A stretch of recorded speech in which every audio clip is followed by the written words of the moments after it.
Support for the BTPM NPR What's Next podcast comes from Health Foundation for Western and Central New York, partnering with the community to pursue racial and socioeconomic health equity. Learn more at hfwcny.org.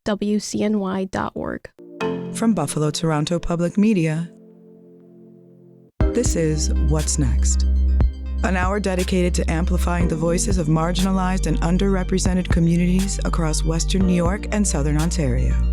We cannot erase, we cannot reform, we cannot make things better if we're uncomfortable having tough conversations, Absolutely. if we're uncomfortable talking about race. What's Next carries forward our mission to engage in meaningful conversations about race, equity, and the shared concerns that deeply affect Buffalo's East Side and beyond. Don't stop. Make those families part of your life. Their lives are part of yours. Don't stop. Together, we dive into the real issues, striving for understanding, connection, and change. In the suburban area, everywhere, we must work and teach our children. Today's conversation includes discussion of sexual abuse, grooming, trauma, and suicide. If you need support, call or text 988 for the Suicide and Crisis Lifeline, or contact the RAIN National Sexual Assault Hotline at 800-656-4673.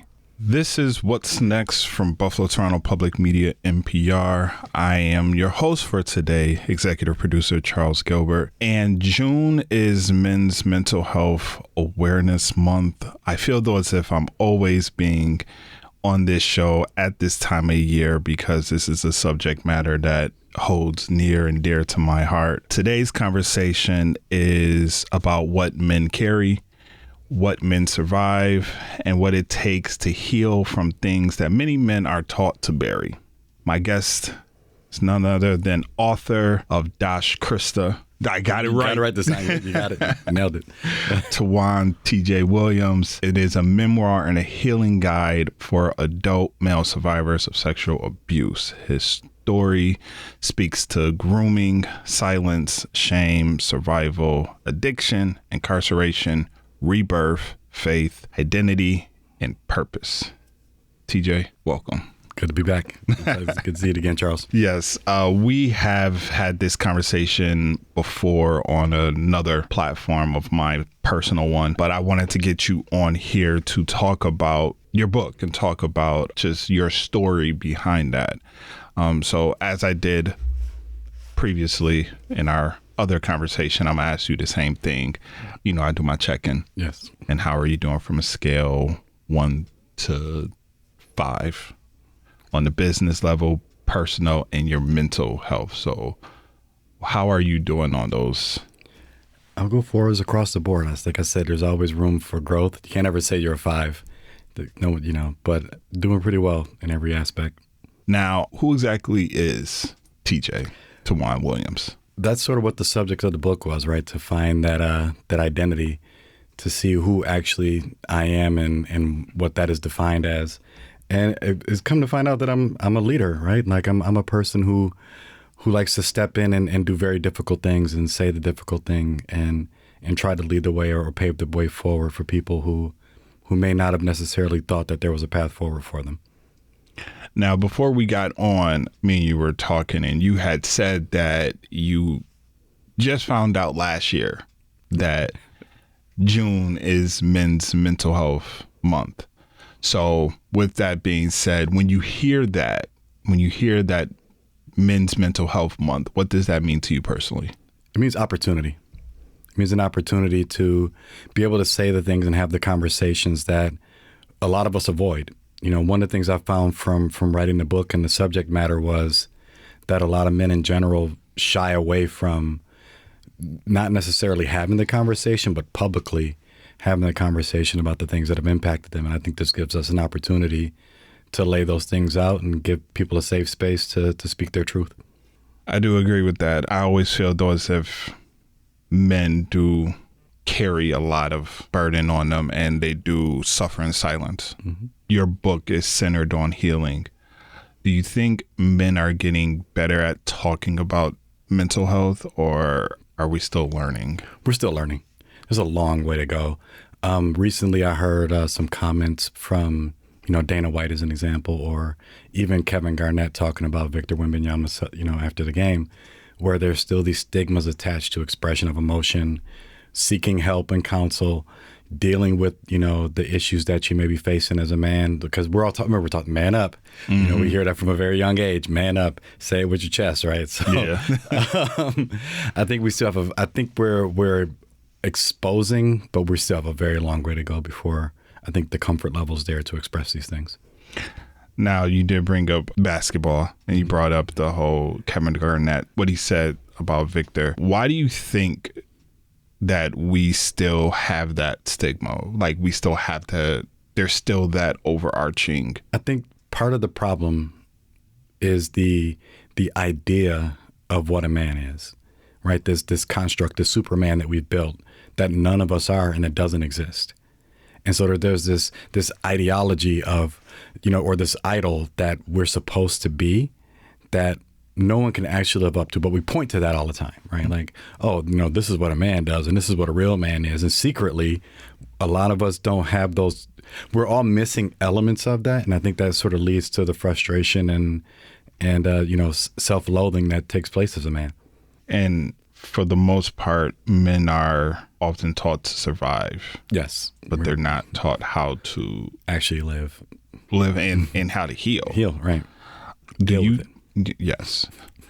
Do you think men are taught to hide their pain before they're ever taught to how to process?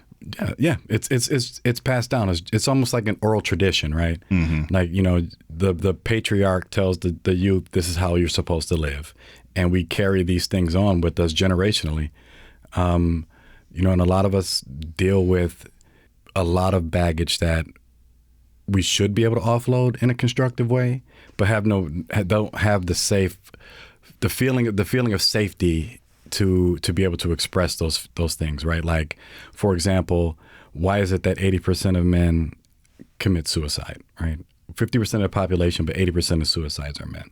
Because there's no space to express those emotions, those traumas, those pain points without feeling like you're less of a man. So I think that's, trying to bury that, it always resurfaces. What made you want to go and write this book? There was a conversation I had, and I talk about it in the book, where, a friend said to me, you weren't in a relationship, right? You were the victim of a child predator. And so to sort of backtrack a bit, one of the conversations I had, even after writing the book, was with one of my coworkers, or actually an employee of mine. We were in Chicago, we're having lunch, and I'm telling him about the subject matter. And he said, well, I mean, that's not bad. She made a man out of you. She taught you how to be a man. And that was the idea that I carried with me for most of my life, right? That I was in this relationship, that I had somehow, as a teenager, been involved in a genuine relationship with a woman who was, 10 years older than me, that somehow I failed at. And it didn't dawn on me that it wasn't me failing in a relationship. There was no relationship to fail. And so when I had that realization that, wait, I was a victim, and I know men don't like to use the V word, we're never victims. You're not allowed to say victim. But to acknowledge that point was the point where I was like, this needs to be stated, even if it's just for my own personal relief. And if one person picks up this book and can learn something from it, then I've done my part in this world. Now, you said something right there that stood out to me, and it's something that we have conversated in the past about, and that is the whole idea of how society is framing this, how society will frame something like your experience as you are the one, you're the victim, and your abuser was an older woman. Yeah. On top of that, it was someone that as kids, we put all our trust in, right, which would be a teacher. Right. In your book, you had a quote, and if I'm correct, it was the court officer. Yes. That said, I bet you weren't complaining then. Yes. How damaging is that when you hear? You don't, no one's coming to help you. right? And so you're stuck in this situation where if I express how I feel, I'm ungrateful somehow for feeling the way that I do. And inevitably, we all do. One of the things recently, we had done a study on male abuse survivors. And these were all men who have been in very similar situations as me, okay? So what we've come to find was that all of these unprocessed feelings, right? Depression, anxiety, sexual insecurity, incarceration and addiction, self-medication. These are all byproducts of being involved in these relationships. But when you don't have someone that you can go to, like I was saying about my colleague, who's just going to tell you she was making a man out of you, it's minimized. So when your pain is minimized, that immediately puts you in a position where then there's something wrong with me. I'm the crazy one. And you carry that burden of just feeling crazy. Like there's no help. There's something wrong with you for having felt that you were compromised in some way.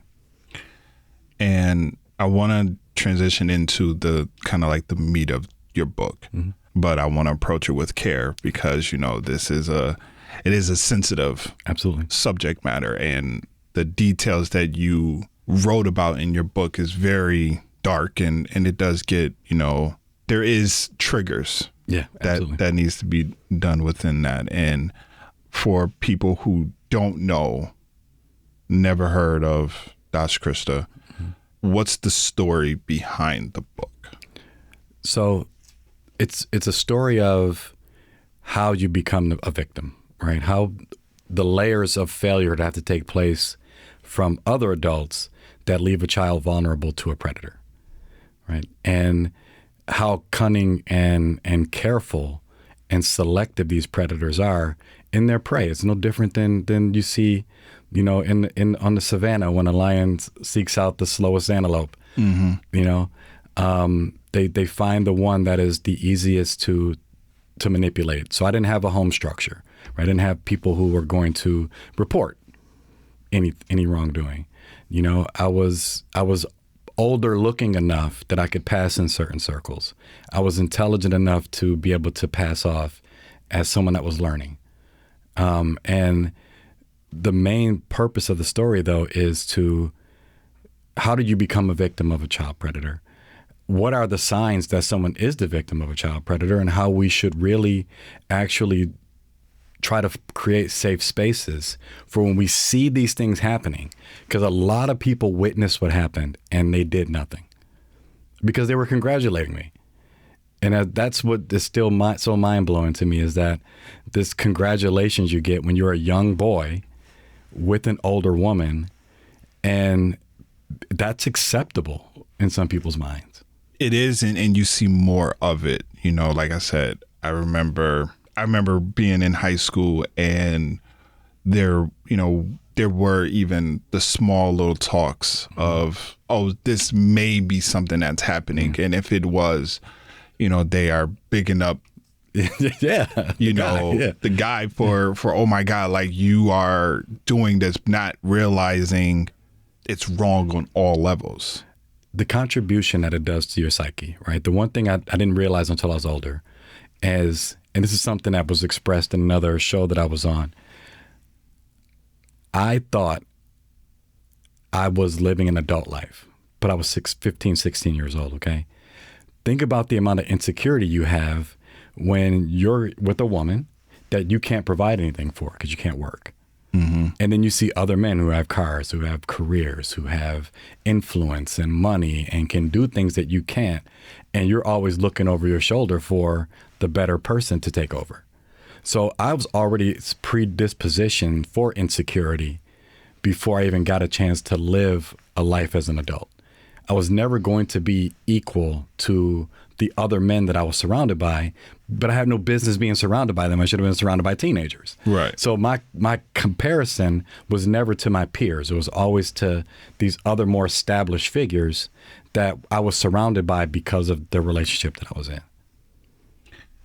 And also, within that book, you do dive into the comparison that she had with her father. Yes. Like, trying to create her father. Like I was, I use the Build-A-Bear analogy, but I don't, that's sort of like she was trying to recreate from scratch the man that she actually wanted. And so it's hard, since you can't necessarily find that, why not create it, right? Here, you're going to dress this way, and you're going to wear this cologne, and you're going to talk this way, and you're going to have this job, and here's what I want you to do. Like building your man from scratch is what she was doing from the ground up. And that kind of leans into the whole grooming process. So for people who are not familiar with that process, can you take us through those steps of the grooming? I lay it out in the book, but I'll use my example more specifically than the example I gave in the book. I hadn't had a birthday cake since I was like 9 years old. And that day was a pretty rough day, the last time I got one from my parents, okay? And she knew that story. So 15th birthday, I walk into study hall, guess who has a birthday cake for me? And it's those things, right? Like, hey, here's this for you. And now here's a little extra privilege. So listen, you don't have to worry about coming to class this day. You can go home early. Do you need a ride home? I see you're walking. Oh, look at your shoes. Let me take you to get it. Like it's those doing these little things for you, gradually ingratiating you, making you more comfortable, feeling more welcome to be around this individual. So when I was at her apartment, it was normal to be there. When she asked me to rub her shoulders, it was normal to do that. When we were watching movies and holding hands, it was normal, because these things have been slowly progressed into that point of it's not one moment where, hey, I'm your teacher and the rock music plays and she throws her glasses off and you're going at it on the desk. Yeah. Like that's the fantasies, version of sort of what this is. It's a much more deliberate probing process to check safeguards. I can keep you out a little later. I can pick you up a little closer to home. I can buy you a little extra thing here and there. I can call you, and then eventually you're in their grasp. And then the next series of events led you after you graduated. Yes. The next series of events led you to being incarcerated. Yes. And this is all because you have phased out. Yes. When all this was happening, take me through, and like I said, I want to be, the process, like your mental state of mind when it was now she's phasing you out. So it started with little things, right? Like, hey, I have a friend who I think you might like. Oh, hey, don't you think, what about this girl? Do you think this is somebody you want to hang out with? Leaving me at the bar by myself, and it's like, well, you don't want me anymore. So what's wrong with me? Right. And that's what it never comes back to, oh, well, 18 now and she likes him younger. So, it was more so what's wrong with me? And when you try to constantly self-evaluate that way, right? Like, what's wrong with me? Why would anyone else want me? And then it just became trying to prove that I was desirable, constantly trying to prove that by being involved in multiple, illicit situations with other women to try to prove that to be the case. But the more she kept trying to push me away, the more difficult it was for me to comprehend my own ability to live my own life, because I'd been so dependent on her for everything. Like, I didn't know how to, it's not like she actually taught me anything in life, right? Like, I didn't know how to pay bills or go get a car or balance a checkbook. None of those things were ever actually learned in that process. But I was more so addicted to the comfort level of the dependency on her support and not knowing how to live without it. And once that support started to be stripped away, the more I tried to cling to it. And, I think for her own safety, one, like you said, the aging out thing, but two, because at some point it has to get real, right? Yeah. If there was an ultimatum, we're either going to be in a relationship or not, like we can't, how long are we going to continue to hide this? I'm 60, you know? So I think the reality of what she had done eventually started to creep upon her too. And now she was trying to get me to move on quietly so she could, throw that skeleton in her closet and move on with her life. Because there was points in the book where, even while you were still in school, there was the let's cover it up and let's, do this. But then there was points where maybe the jealousy started to appear. She wanted me to go, but never wanted me to leave. Yeah. And the same thing happened when I was older. Like, she would want me to go on these dates and be around these other women. But then when I did, she would get jealous and pull me back in. And so there was this tug of war that was happening too. She wanted to keep the secret relationship and wanted me to have a real relationship superficially so she could still have the best of both worlds. And during that time of towards the phasing out of it, you were warned. Yes. As far as what can happen if you continued. Yeah. Which is, I can only imagine, because me being a male that probably has been through a situation where you are subject to, just wanting to fight for what you think is love. And, right. They say love makes you do crazy things. And you went through something where that did put you, behind bars. Yes. And then that did put you, like we had spoke earlier, you are sitting there trying to plead your case. Yeah. And tell these people this is what's wrong, and no one heard you. So one of the things I learned early on, especially during this experience, was passive racism and how race played a gigantic part in what happened. Mm-hmm. Obviously my abuser was not of the same race as me. She was a Caucasian woman. Her family heavily ingratiated within the court system.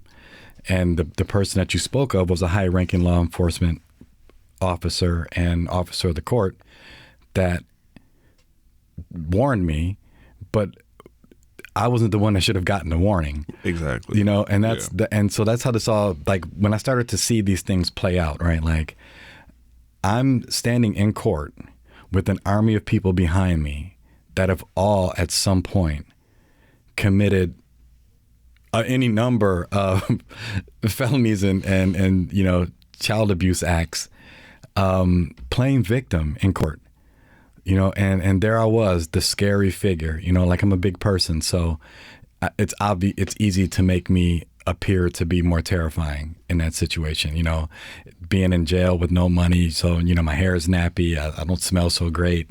I look crazy already. My beard's all over the place. And so it was easy to paint that picture of me, in the court.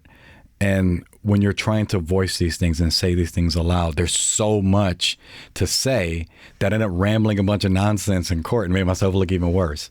So, and I'm smiling about it now because I can look back on it like I take it for what it was. It taught me a lot about how the justice system, and I'm using quotes to say that, actually works, because there was no justice served that day. But it gave me something that I'll never, ever, ever take for granted. And that was a strength and a resolve that I didn't even know I had at that time. But, in that moment, I had a choice, and I think I made the right one. And in that moment of being incarcerated and then getting out, if I'm correct, you did join the military after. No, before. Oh, before. This was after I got out of the military. I was incarcerated. Okay, and then there's the pivot moment. Mm-hmm. This is a trigger, because this moment right here is a trigger for most listeners, where you were in your house and had a weapon on you. Yes. And was contemplating taking your life. Absolutely. Yeah. Someone who we both wish was here, was on the phone with you when you were contemplating this. Yeah. Take me through that moment, because I feel like that moment right there was the the shift for you? It was one of the major shifts, absolutely. One of several to come. Self-medication. All right. I couldn't stop drinking. And I used to think that helped me. I thought it would help me sleep. And then I started smoking and drinking. I thought that would help me sleep even better. And the sleep never came.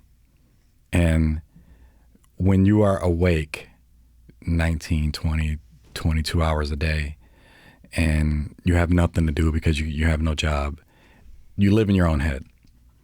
And I just couldn't escape the fact that what did I do wrong, right? What was so wrong? What's so terrible about me that this person doesn't want me, right? I'm unwantable. Parents didn't want me. Family don't, you start looking at all these things that why is it that I am this person that no one seems to want to be around? Like why is it that I can't seem to keep a job or make money or have these nice things? I'm sitting in this, crappy little bedroom with old sneakers on and hand-me-down pants trying to figure out what to do with myself. And the world would be better off without me. I'm just taking up space. And that's what the thought was. Like, I'm just taking up space. And with every sip, the idea became more acceptable to just want to go to sleep, and no one's going to miss me anyway. And, what's the point? And these are all the things that are thinking. And so you put bullet one in and spin the chamber and stare at it and then take it out and take another sip and do it again and repeat. And I don't know what made me pick up that ugly cordless phone. For those of you who are, not 114 years old, we had phones that, were attached to our houses still. I didn't have a cell phone then, but I had a cordless phone, and I decided to call Carl to say goodbye because that was the one person who I knew I would want to say goodbye to. And I didn't explicitly say goodbye, but I remember just having a conversation reminiscing about basketball and, just saying how badly I wanted to go to sleep. And I hung up the phone. I sat there for another 10 minutes, and I remember sticking the barrel under my chin and then my temple and then my chin, and then, I was just wishing I could have the nerve to pull the trigger. And when I couldn't, there was a window hanging right by the desk that I was sitting at, and I just tossed the revolver out the window. And I swear, as soon as the metal hit the dumpster beneath me, the door got kicked in, and it was Buffalo police to come, and they came and took me. And that's because Carl had called the police. Carl knew, and he can tell that that was a call, that was a cry for help. Yeah. And a lot of individuals would not have done that. I think back to, I was a kid at the time when my stepbrother took his life. I'm sorry. Wow. And it's one of those things where we didn't know, obviously. Yeah. But I always think back to, like, what if, and you are the example of, like, what if you did make that call, because some people, it's that I just need that hand. So there is a misconception about what depression looks like. And everyone thinks it's like you just walk around sad in a robe all day and you don't shave. And that's not what depression looks like. It has so many different faces. And I think what this month needs to really do is to start to highlight what male depression actually looks like. Rage moments, hypersexuality, constantly trying to prove yourself, frustration and anxiety, lack of sleep, substance abuse. Like, these things are all manifestations of what actual depression looks like. And a lot of people around me didn't notice the depression because I was still good at making jokes. Like, if you're not sad all the time, then people don't think you're depressed. And I think that's the one stigma that we can do for this month, is to remove that from the lexicon, right? The imagery of depression, which is the sad face. That is not what depression actually is. And the signs are there for a lot of these men. The 38,428 men who took their lives last year, all at some point exhibited those signs. And I think that we need to become more aware and reach out, because how often have legitimately in our lives, all of us, besides winning something, right, or celebrating, how often have we gotten a hug from another man? That's a good question, because I'm thinking about it myself. I mean, are you okay? You know, like those right, words, right? Right. Yeah. And that's something that I kind of tell a lot of my friends. Those 3 words, yeah, go far. Yeah. You know, and I'm someone who can pick up on energy a lot. Yeah. So I can, like, if I ask, like, are you okay? And you be like, yeah, I'm good. I can feel right that you're not. And then it's like, okay, but then I never want to let that person know. Like, I always want to let that person know that I'm here. Yeah. You know, earlier this year I had a friend, more like a mentee, who went back home and reached out to me, and you know, I checked on him because I haven't heard from him in a while. Right. And I asked him, like, hey, like, how's everything going? And he was like, I just got out of the hospital. Like, I had to get admitted into the hospital because I was going through a lot. And I told him, I said, listen, I don't care what time of day it is. Yeah. If you're going through something, call me, yeah. You know, because I know, like, kind of like I felt that toll, yeah, when things happen, and then everybody's running around just trying to figure out why, or why didn't I see the signs? Why didn't I reach out more? Yeah. You know, and I mean, I'm thinking about, like, what you just asked. When was the last time that I actually hugged a male, other than you when I just seen you greeting earlier? And greeting is, yeah, you know, incredible, right? It probably was my brother. Okay. You know, it was my brother over the weekend, because and my nephew, because we had my niece's recitals, and then my niece's birthday party was Sunday. Okay. So, happy birthday. You know. but that is a good question, because, you know, you really don't, you know, because we're told to mask that. Right. We're never told to express it, because express it or provide comfort for it, because somehow that is less manly to acknowledge, express, and feel, and then to comfort and to provide solution. That is, or even just shut up and listen. You know, another thing too, like the constant need to give advice. You know, like, we have Morgan Freeman, we have enough wise men. Like, let Morgan handle that, guys. You know, the rest of us, like, sometimes it's just best to be quiet, mm-hmm, and just listen to somebody, what they're saying. You know, and there's a lot of bad advice given, because I watch, you know, I see a lot of these podcasts where, you know, there's a lot of bad advice being given. But again, these stigmas, right? They have consequences, and this uprising of the manosphere, so to speak, right? Because we've demonized some aspects of being a man, or we try to push people to be more expressive. So what we've done is, in that effort, we've overcorrected. We've made people feel like, well, now being a man is toxic. But even that it's not with the intent, you can just take those, you can cut the sentence short, mash those 2 words together, and now you have this overcorrection of men trying to be extra masculine. So now we end up with the Andrew Tates of the world, right?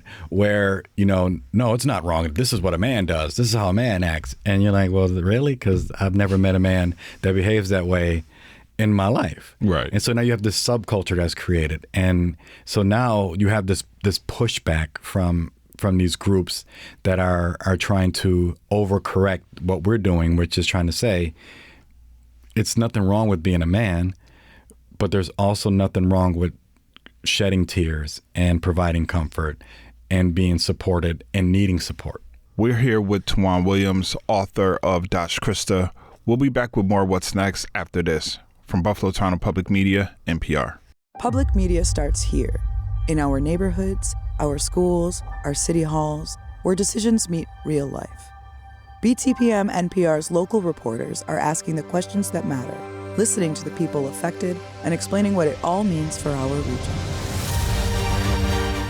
There's a lot of poor record keeping. There are records that lists that don't reconcile with other lists. There's a lot of gasoline that's being used that isn't properly accounted for. And there are a lot of people with take-home vehicles. That's Erie County Comptroller Kevin Hardwick. He's outlining just a few of the issues his office found when conducting an audit of the county's vehicle fleet. From paper trails to public impact, this is journalism that stays with the story and with the community it serves. Buffalo Toronto Public Media, NPR, produces journalism with depth, care, and purpose.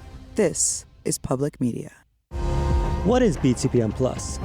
It's an evolution of Buffalo Toronto Public Media that brings you the best of PBS, where you can watch your favorite programs live and dig into collections curated just for you. And here's the best part. When you stream BTPM Plus, you're not just watching, you're supporting your local public media station, the journalism, the arts, and the storytelling that keeps our community connected. Visit btpm.org/plus today. Stream smarter, stream local. Buffalo Toronto Public Media The Bridge. Made by music lovers and powered by listener support. Locally owned and operated.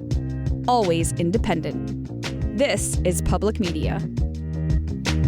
You're listening to What's Next, our place to discuss the important issues facing the communities of Western New York and Southern Ontario. We want to hear from you. Click on the Talk to Us option in the BTPM app, and we'll work to get your questions or comments on the air.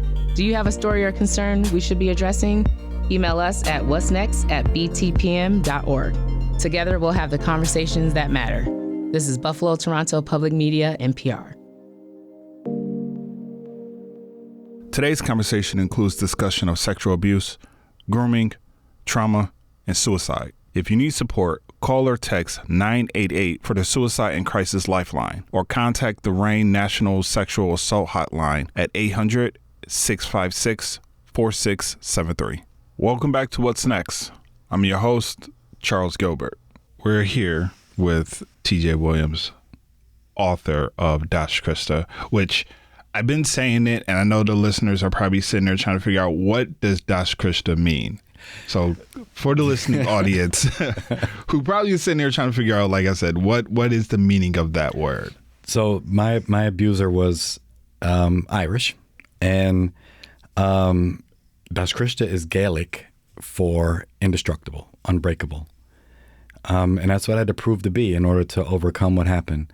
You know, I couldn't be crushed by the weight of what transpired, and to rise from that, and to even have a semblance of a decent life where most people don't.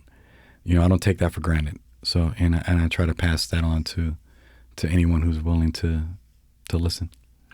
So with that being said, with you given the meaning behind it, let's go through that journey, that healing journey. Okay. Because, you know, we just got from a dark place, mm-hmm. you know, the darkest moment, to now the process in you getting to where you are now. Yeah. I remember you mentioning in the book, I believe, your daughter. Yes. And the question that she asked you, that we had a conversation about, because I said that during your book signing that I attended, when you said what you said, it struck a nerve to me, because I'm a girl dad. Yeah. And you said that she asked you, why do you hate yourself? Yeah. And I feel like that, to me, was that moment next to Carl, this moment also helped you change and pivot and start that healing journey. Yeah. She asked me that at 5 years old. And I know,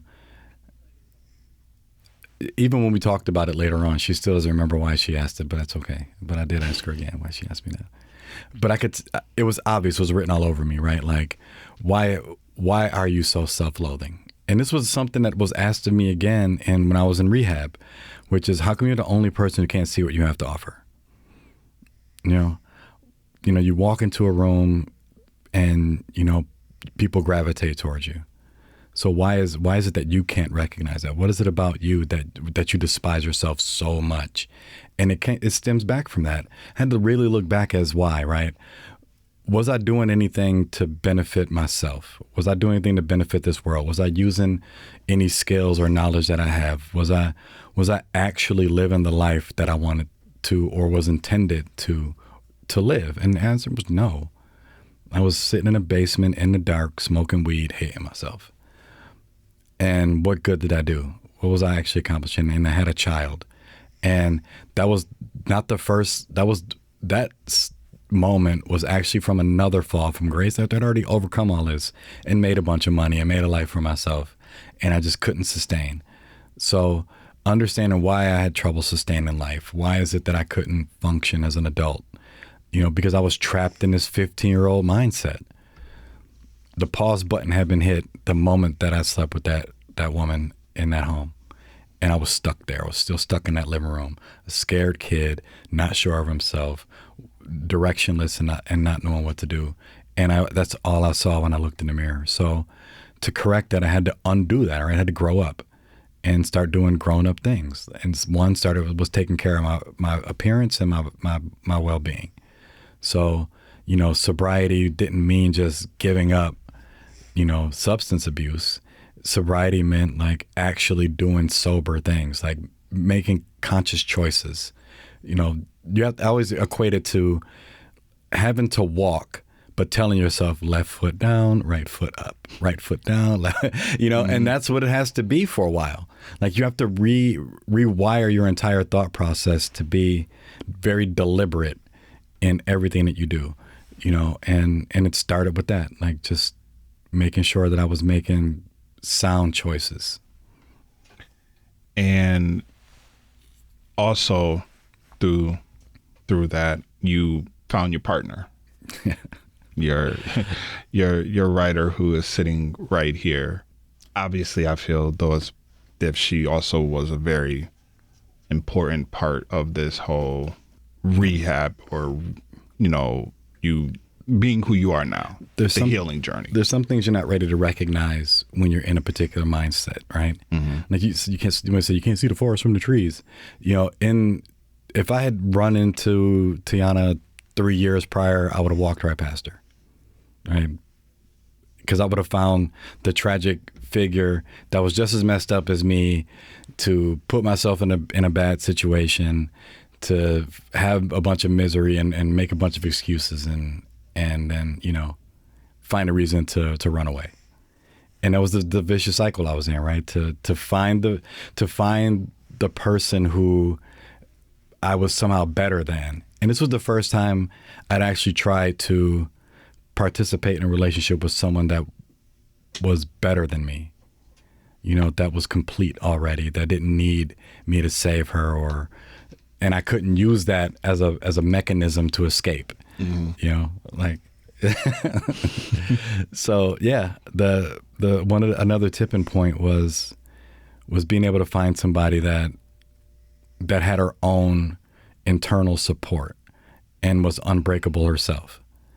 And, you know, sometimes those forces collide in a way that can be destructive, and other times they can shift in a way that is a very beautiful thing to witness. During the healing process, what part of it was the hardest for you? Acknowledging what happened, being honest, regaining your identity, finding peace, or living with intention? The honesty part.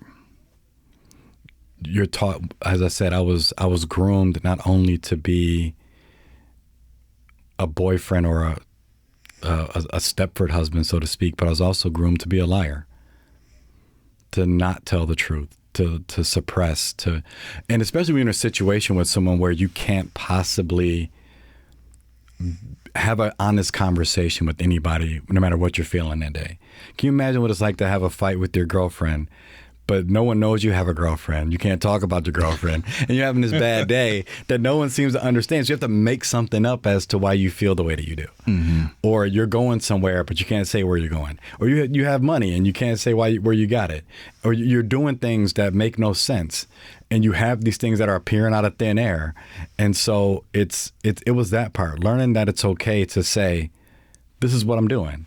This is what happened, And so that step leads to everything else being possible. But if you can't and honesty isn't just external.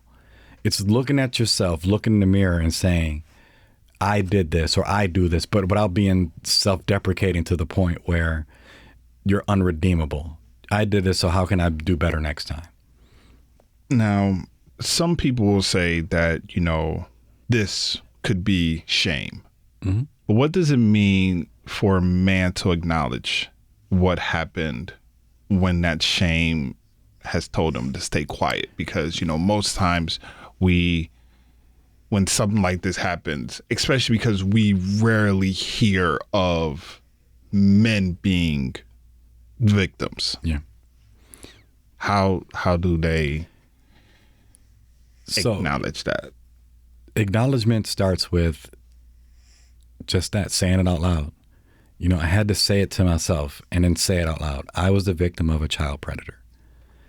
And when you understand and you say those words out loud, the relief, you didn't do anything.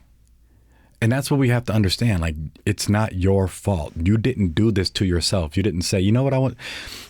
I just want to be the victim of a predator today. Where can I find a predator? That didn't happen. And when you're a child, we put as men, we don't allow young boys to be boys, to grow into men. We are always trying to transition from infant to man almost instantaneously. There was a story of a football player that he was punching his son in the chest saying, man up. The boy was 4. How was a 4-year-old going to man up? Right. And so it's that problem too, is that we take on such a huge responsibility at such an early age to be a certain way that acknowledgement is impossible, because you're supposed to know better. You're supposed to be stronger than that. You're supposed to man up when you're 10, 11, 12, 13 years old. A 15-year-old can't man up. Mm-hmm. And that's what we have to remove from the thought process. And so to acknowledge that you are a child, you are not in the position to know better. You know how much smarter I am than a 15-year-old? Like the levels of distance of knowledge and experience that were gained from 25 to 35, 35 to 45 are astronomical. Yeah. And so you have to appreciate the gap in experience and knowledge that you had from your abuser. And it's okay to accept the fact that you were a child. Children need to learn. And it's a lesson that none of us should have to learn. But you were not in control. And the things that you can control, you should. And that's why, as I said, the serenity prayer is always something that I keep close to me, because I had to learn to accept the things I couldn't change, and that was the biggest difference. And once you acknowledge again, I was a child. We're winding down to our last few moments here, but I do want to get into where people can get the book if they're interested in it. But one of the last questions that I have for you would be, how do we create space for men to be honest without turning their pain into shame? Piggybacking off of... Yeah. It takes a village. One of the things that we, I was going to say this before, and, one of the steps about honesty, it isn't just you that needs to be honest. It isn't just external honesty. It's the integrity of another man to also know that these are things you feel. Mm-hmm. To understand your own humanity in the moment. And a lot of us tend to try to take that opportunity to get one up on the next man in front of us, right? So instead of, if you come to me and say, listen, I'm feeling a certain way, oh man, I don't do that. You know, I'm way more manly than your manliness can man. Right. And so if we stop doing that to each other and really just acknowledge our own internal humanity, you know, it'll start to create itself. Because again, you see these pontiffs, they go on their podcast and they go on TV and they say all this nonsense, and then they go home and they probably cry and eat pudding and watch Lifetime movies too. And it's okay. I love a good cry watching a movie. You know, right. I watch stuff all the time. We sit together bawling our eyes out. You see that? Yeah. It's okay. It's normal. And to start normalizing the things that we have within us all is where we need to start. Yeah, I just had a good cry over the weekend. You know, I'm binge watching All American again, so I know it's not really the one, but I find a lot of relatability with Spencer James, which is very ironic that we're sitting here having a conversation about therapy and mental health, because Spencer also was very big on mental health as well. What does indestructible mean to you today? It's the same as it's always meant, to be honest with you. It means that it's okay. Indestructible doesn't mean being a piece of granite, right? A stone figure. It means that you can allow yourself to feel things and they don't have to destroy you. Like, you can allow yourself to live and fall and to fail and to try to succeed, because that's what being indestructible is. It's not laying down or surrender. And surrender doesn't mean just quitting. Surrender means taking it out on someone else, being violent towards another person, you know, self-harming. Those are ways of being destroyed. And if you can manage to understand that, you know, you're going to get back up, that's what being indestructible is. Just you get back up, no matter what happens. And for the man listening who knows he's not okay,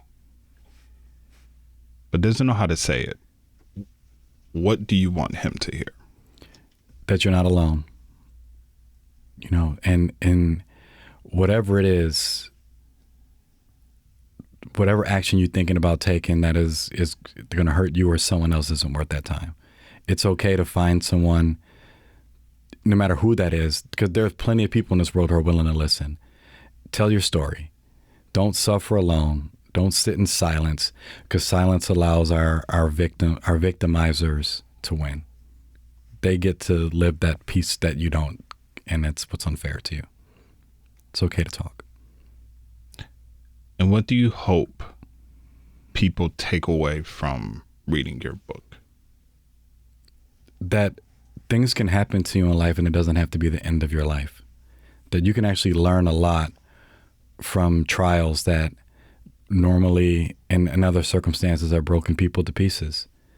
You know, and I know why it does, because I was there, you know, but it's okay. You can pick those up. Every single obstacle that you can throw at a person from the time that I was born was thrown at me, and I'm still here.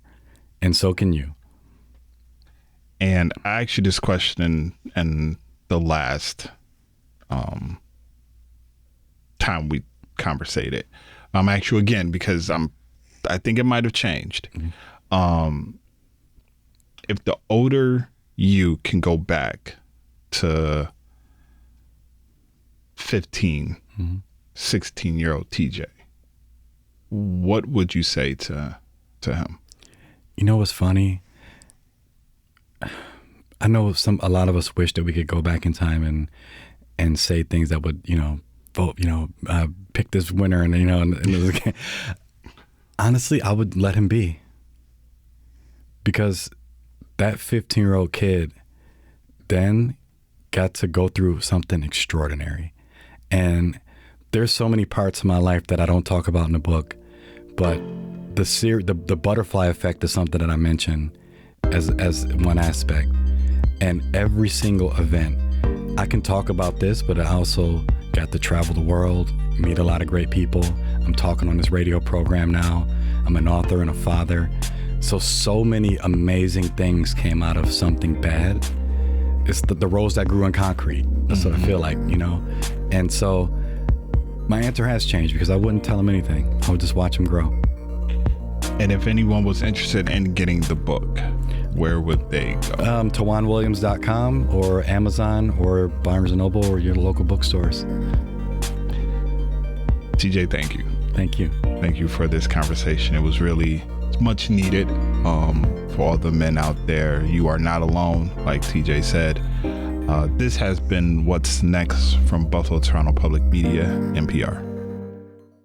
Support for the BTPM NPR What's Next podcast comes from Health Foundation for Western and Central New York, partnering with the community to pursue racial and socioeconomic health equity. Learn more at hfwcny.org.